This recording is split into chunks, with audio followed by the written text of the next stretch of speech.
This year, I have been rereading some of my favourite books.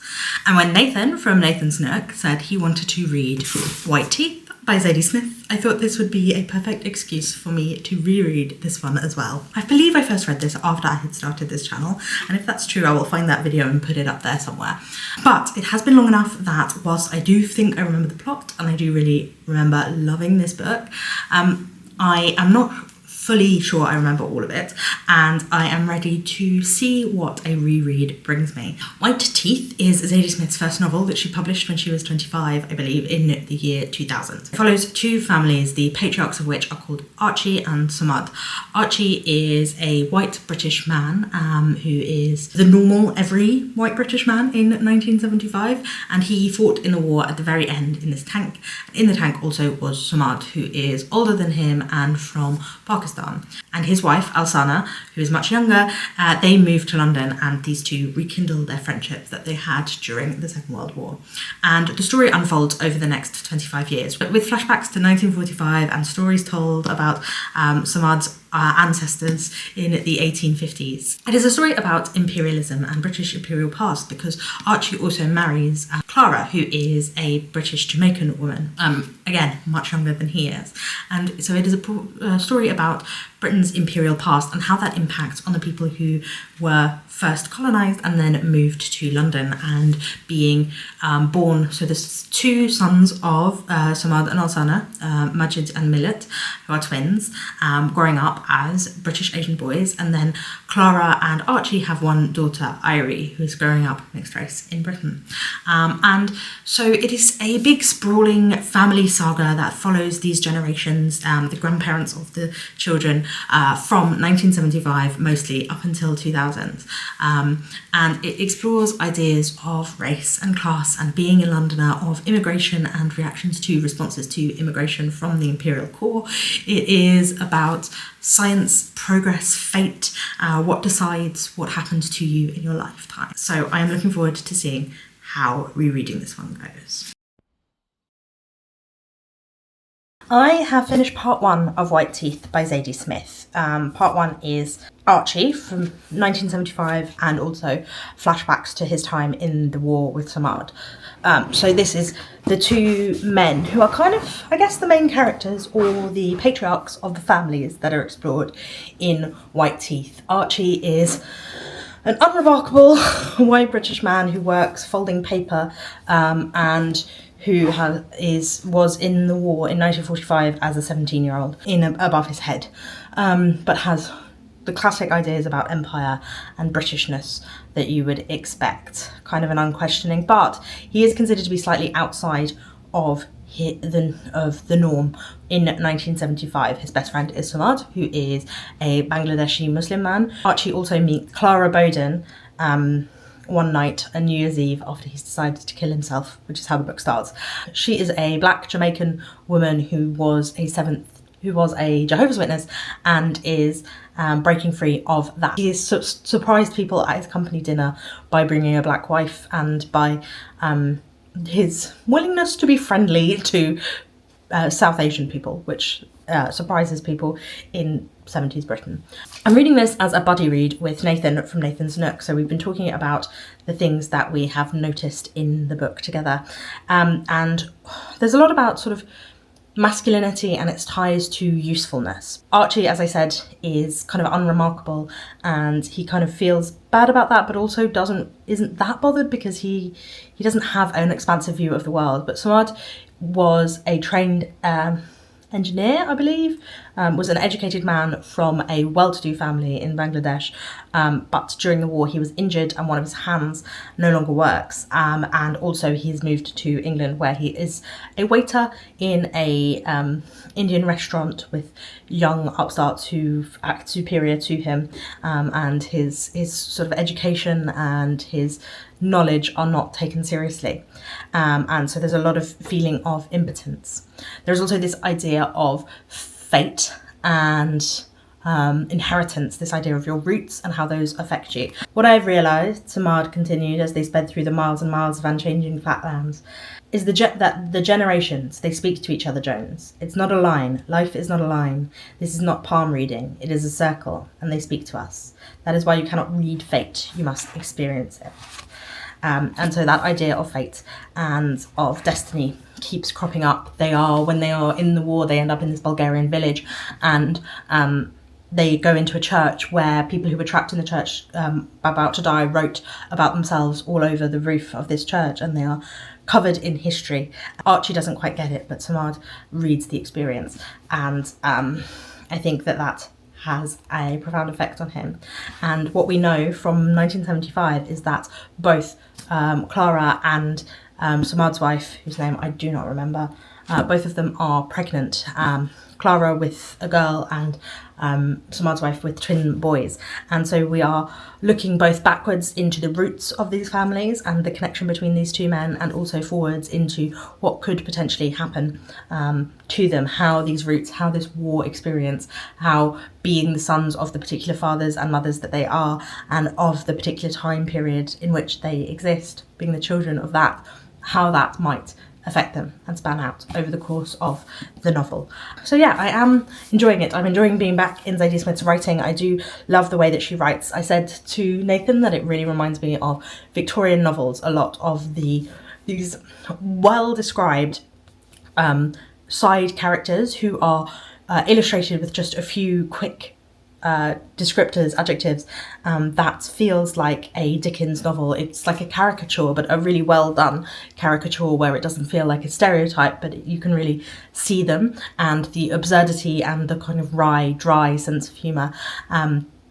I think Zadie Smith has talked about being influenced by Dickens and also George Eliot, and I definitely think you can see the Dickensian nature of that, the way that she is writing about working class communities in London as well. So excited to proceed on. We are now in 1984 and 1857, because as we talked about roots and destiny, one of Samad's roots is that his great-grandfather was involved in the 1857 Indian Mutiny, was the man who fired the first shot, again, whose name I cannot remember.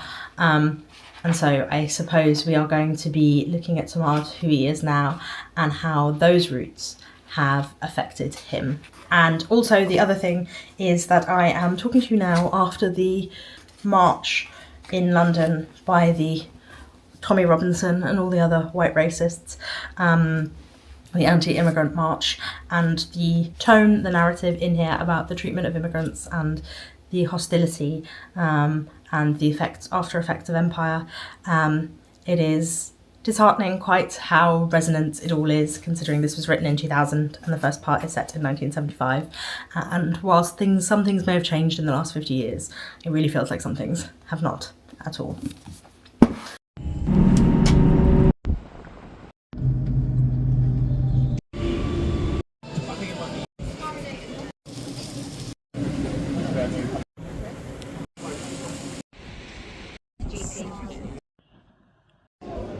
I am about 40% of the way through White Teeth now, and one of the themes that I've really noticed is roots, the importance of roots and where you come from.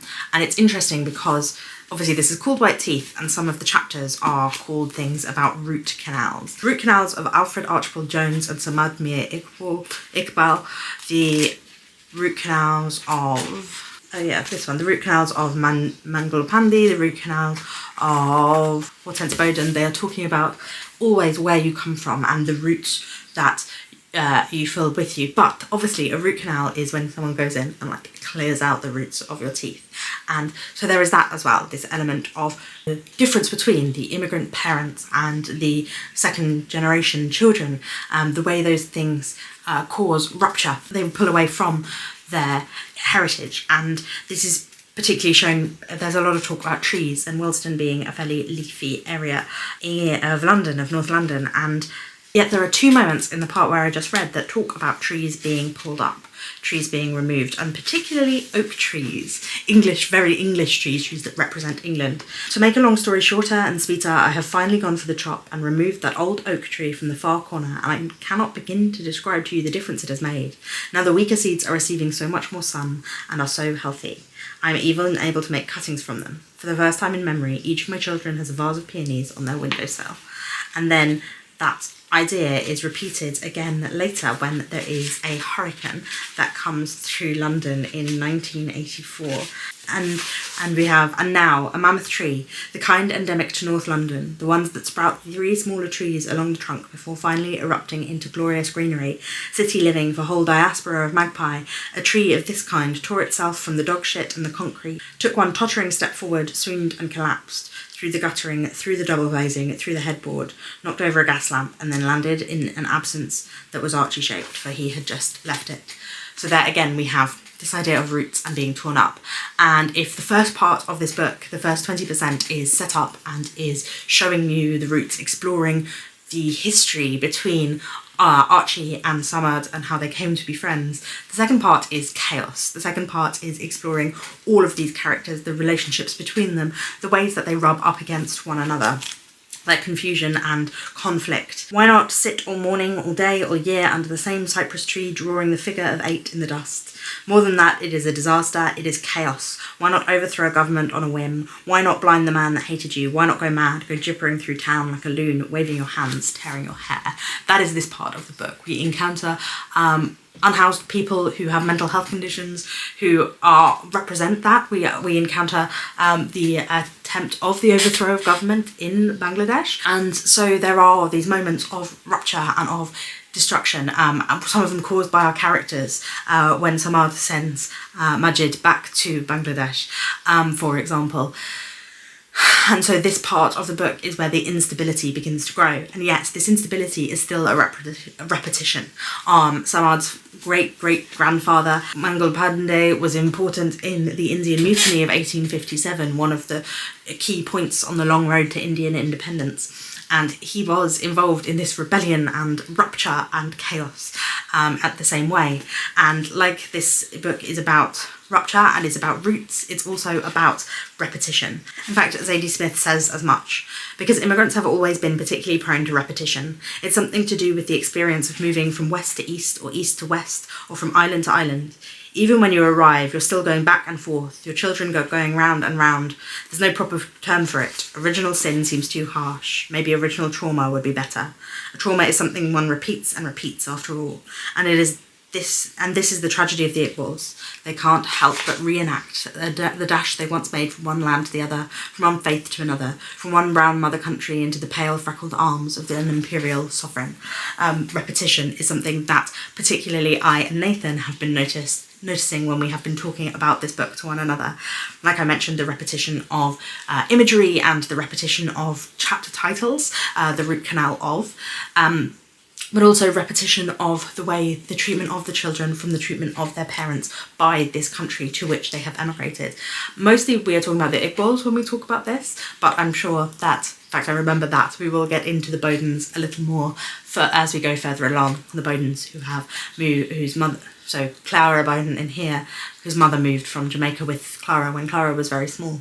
And that has been interesting because of how timely this book feels, how the repetitions in here, this idea that, so Millet, who is one of Samad's sons, travels to Bradford to burn the satanic verses because the fatwa against Salman Rushdie happened in that time period. And Millet knows nothing about the satanic verses or Salman Rushdie, but he's going because he's angry, and he's angry because no matter where he came from, he smelt of curry, had no sexual identity, took other people's jobs or had no job and bummed off the state, or gave all the jobs to his relatives, that he could be a dentist or a shop owner or a curry shifter, but not a footballer or a filmmaker, that he should go back to his own country or stay here and earn his bloody keep, that he worshipped elephants and wore turbans, that no one who looked like Millet or spoke like Millet or felt like Millet was ever on the news unless they had recently been murdered. And the repetition of that in light of this summer, in light of Tommy Robinson marches, which happened last weekend, and England flags going up in an intimidating manner across this country, not for celebration but for claimation. Is that a word? Claimation? Not the way I mean it. For marking your stake in the ground, for an imperial feeling motive. Those flags are saying those things to people who look like Millet. And while some things have changed, Millet would never have seen Dev Patel, he would never have seen Goodness Gracious Me or We Are Lady Parts, he would never have seen Rishi Sunak be Prime Minister of this country.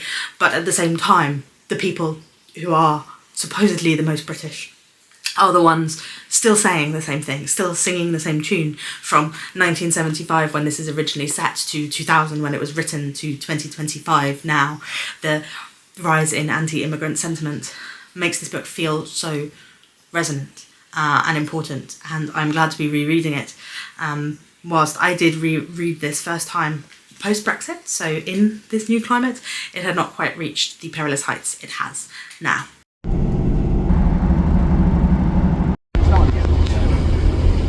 Hello, back in my office again.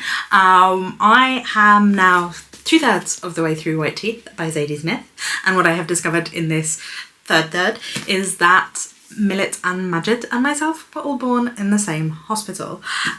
It's always fun reading London books because you just get little Easter eggs like that.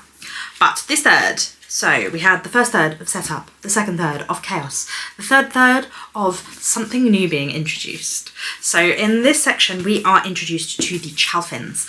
They are a hippie, scientific, middle-class white family who live in the same area as Irie and Millet and Majid, and their son Justin, Julian, Joshua. Their son Joshua goes to the same school as them, and after an incident at school they end up going back to his house, and so we are introduced to our third family in this book, and the family is very different from the others, being all white, being middle class and having an academic background.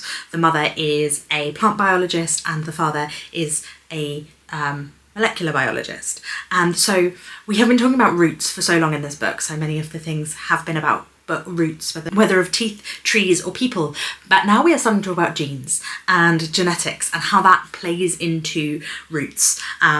Similarly, of course, your genes are an indication of where you came from, but Marcus Chalfin, the father, is manipulating the genes of these mice, and it is interesting that he is manipulating mice because there has been so much talk about like immigration, and of course one of the main metaphors that racists reach for, whether they are Nazis or skinheads, is of immigration as vermin and invasion. And so we have now these mutated vermin going on, and I think that there is some resonance there. We've also been talking about truth and history. I think that's been coming up a lot recently. So we've been talking about Mangal Pandey and his relationship, his being the ancestor of the Iqbals in this book, but his story eventually gets told to us, and we also get the stories of historians from the English perspective, British colonialists, and their opinion of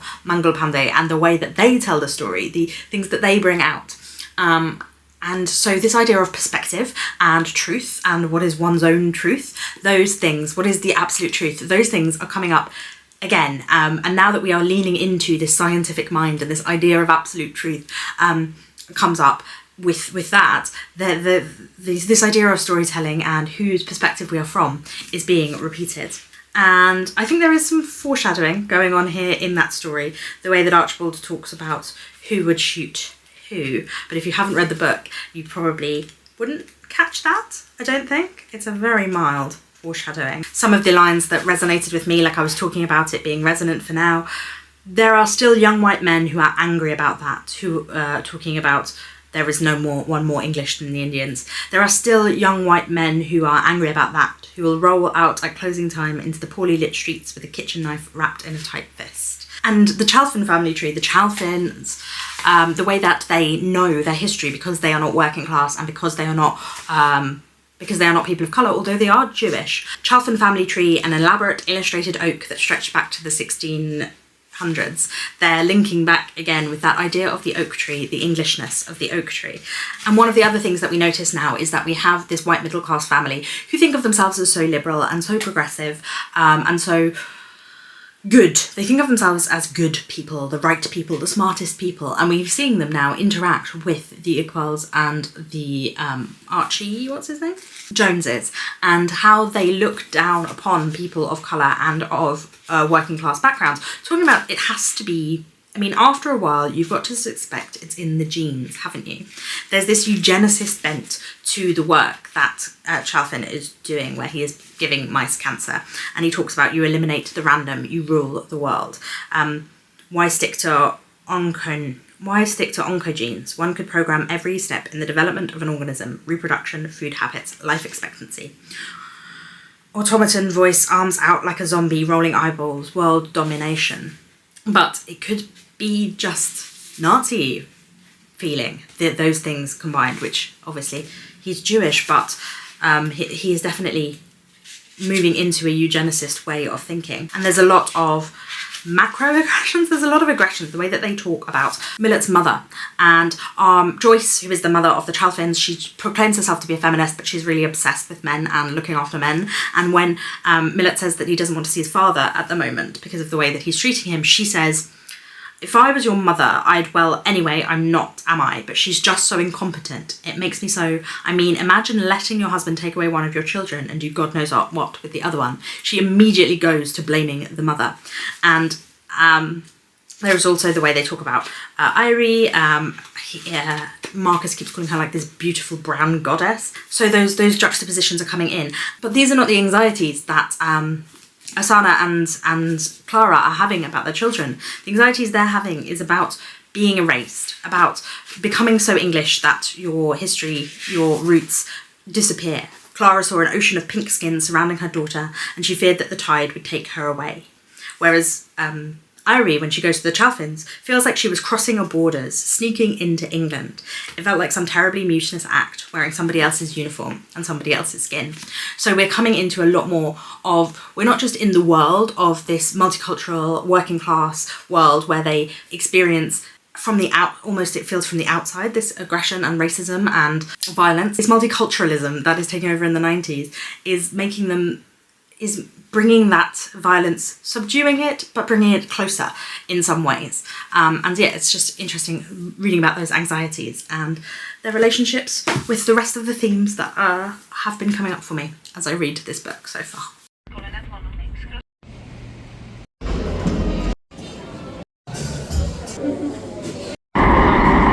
Hello, it is quite early in the morning, which is why it's so dark. I'm just about to leave for work, but I thought I am 80% of the way through White Teeth now, and so I wanted to stop and talk to you about it just before I finish it.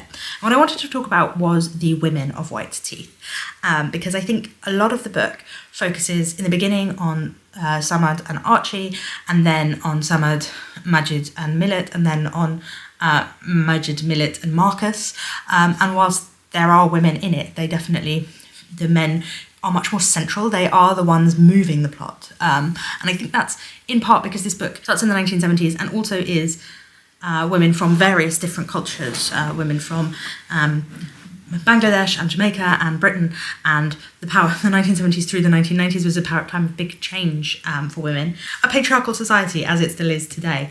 And so I think it's interesting what Zadie Smith does with the women. Right at the beginning, when Clara and Alsana are pregnant with Irie and Majid and Millet, they have this conversation with Alsana's niece, Nina, their power and their position and what it means to be a woman and the system in which they are in while sitting on a park bench. And I think these things, the themes and the ideas that they discuss carry through the idea of power and the power to influence within the home, and both Clara and Alsana are a lot younger than their husbands as well, and so their power, their feeling of lack of power is not just because of that they're women, but because the men are a lot older and have very old-fashioned ideas and views about things. We also have Irie and her grandmother Hortense and their line in Jamaica, their history, their root.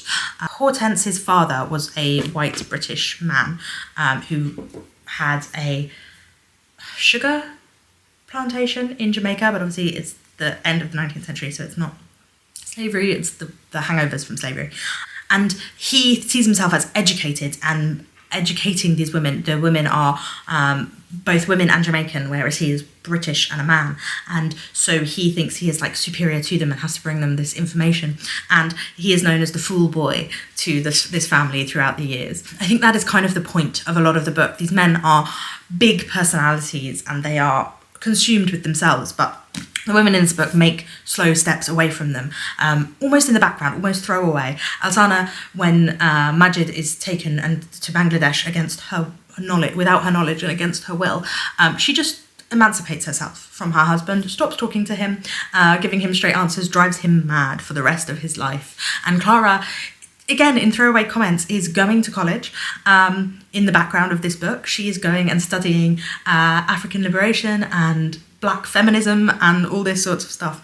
In the background of this book, it's not ever at the foreground, her ideas, her thoughts. She is not a active participant in the plot, but underneath it all, these women are learning, teaching themselves, doing active things for themselves.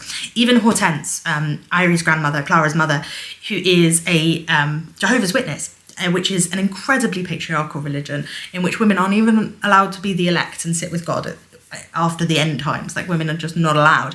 She talks about how she could teach these men something, how she wishes she could be one of the elect, despite this not being something she's allowed, how she feels a connection to God directly herself.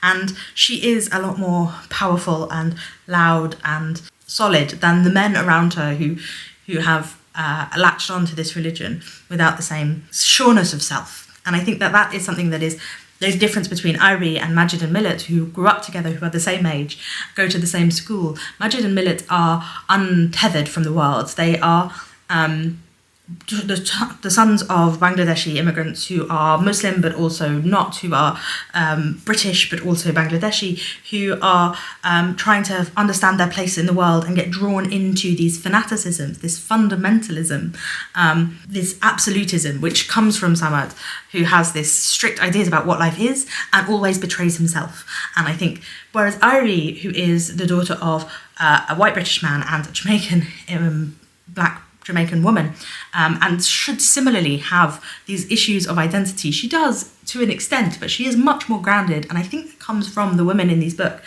being so much more solid, being the roots, whereas the men, whilst they are what we see in the world for a lot of the plot, they aren't as grounded. They aren't, like Irie, for example, she meets Marcus, she does this identity thing, she wants to be British, she sees entry into the Chalfins as entry into Britishism. But she is also, when she discovers that Marcus, who she's been helping with his scientific work, doesn't think much of her, and thinks she could be a dentist, she's like, all right, I'll be a dentist. It doesn't dissolve her. And I also think that part is slightly interesting because they talk about Crick and Watson there, and he mentions he mentions one of the other scientists who helped Crick and Watson, who never gets credit for the DNA, but he never mentions, is it Rosamund Franklin, the woman whose work they stole? He doesn't mention that, whilst Irie is completely organising his thoughts, doing all of his PA work, like, who is making his work function, and he doesn't see that work as real work because it's not the genius of him, but he wouldn't be able to function without her. So I think that's an interesting reflection. The way these women are doing the actual work, are just keeping on and carrying on, are educating themselves, are powerful and thoughtful, and are grounded and sensible in a way the men of these books aren't, but it all goes sort of undercover in the plot and to these men. They're almost blind to the women in their life.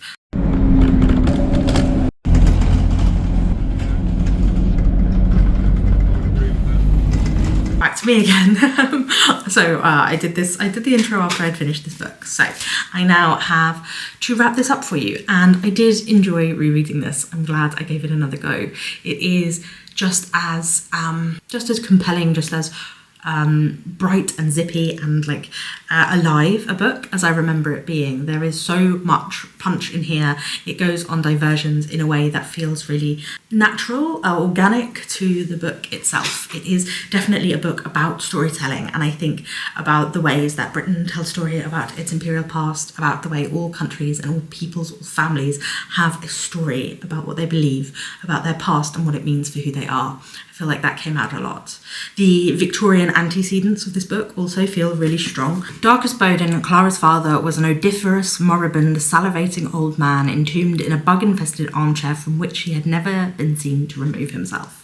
That is one of the descriptions of one of the characters in this book that I think is so strongly reminiscent of Charles Dickens. And I think a lot of this book has that Dickensian energy. The fact that in Smith's most recent novel, which was The Fraud, she is writing a Victorian novel in which Dickens is a tangential character, I think we can see the evidence that Dickens has a huge influence on Smith. And that quotation there, that those words, they feel like they have that same texture to them. These many lexical words used to describe someone in a way that isn't actually describing their physicality, and yet you can imagine them so clearly. I think the texture of this book is one of the reasons that I loved it so much.